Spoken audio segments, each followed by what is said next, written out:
Hello, let me go over the high key, low key photography assignment. All right, so first there's two parts to this assignment. So part one will be a little bit more technical, just so you can get the hang of really working with exposure, lighting, subject matter to create high key and low key photographs. So basically, you're gonna be submitting a total of 4 photographs.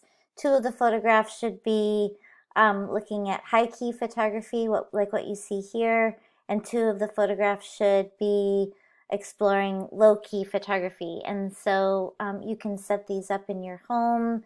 You can go out and about and find them in the real world, whatever you'd like. But this is sort of just you getting used to needing to expose to one side, thinking about the subject matter potentially being really bright and light colors. And then you're going to want to include these prompts in your this portion of part one, which would be all of the exposure information. So I've kind of included that here in the grid. There should be an unadjusted in-camera meter reading that would probably look very dark, right? So the wrong exposure for high key. And so you would need to make an adjusted exposure. And so you'd want to include both of the exposure information. In my example here, it's about a 2-stop difference where the photograph exposure has been opened up 2 stops. And I talk about that in this week's instructor lecture, so you're going to want to check that out.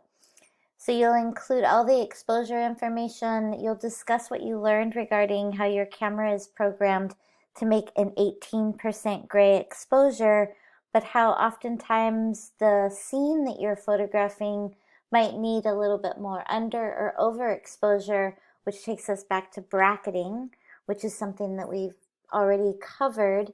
And so now I'm kind of asking you to take that concept of bracketing, apply it more specifically to high key, low key photographs, and that's called bracketing to one side. So also include in your prompt, how was that experience working with the concept of bracketing to one side, and what did you learn?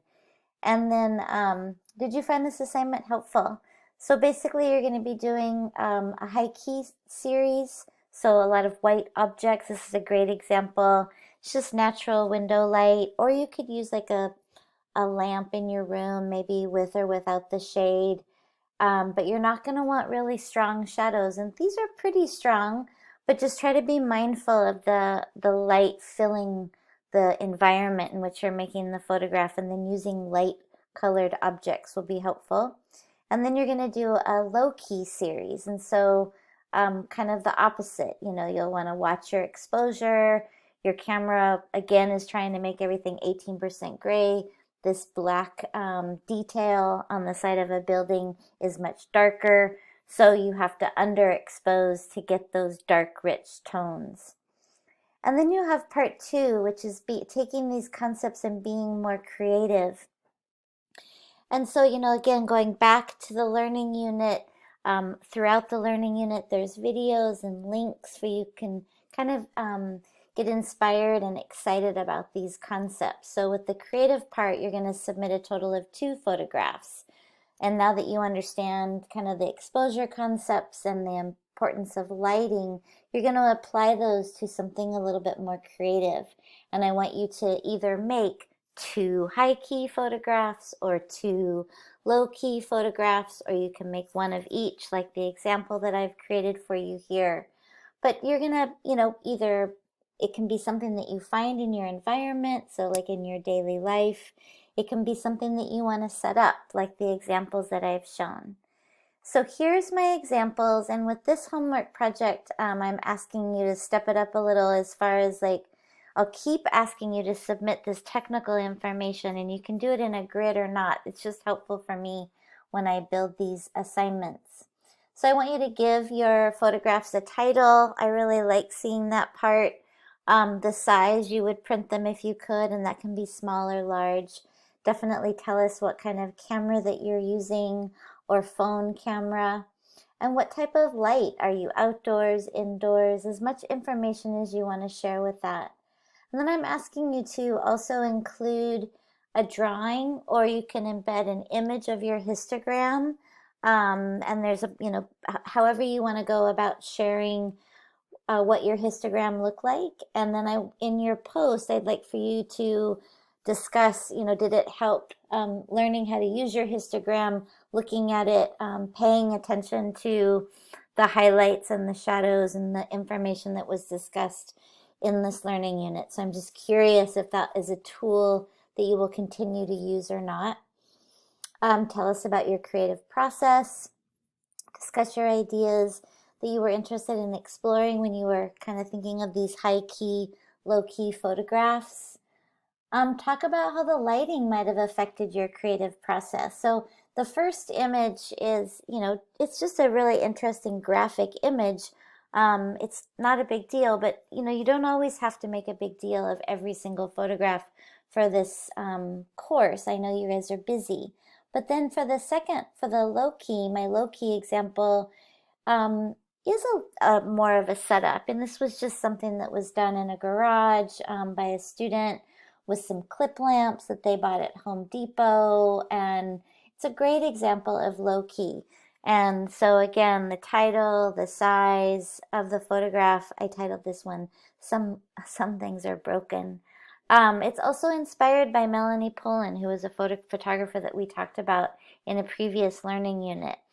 So that goes into, and here's an example of all the information that I would like for you to include. So that leads into another part of this week's homework one of the prompts is to go back and really reference these artists that I've put together for you. It's 8 women photographers spanning all different ages and coming from different parts of the world.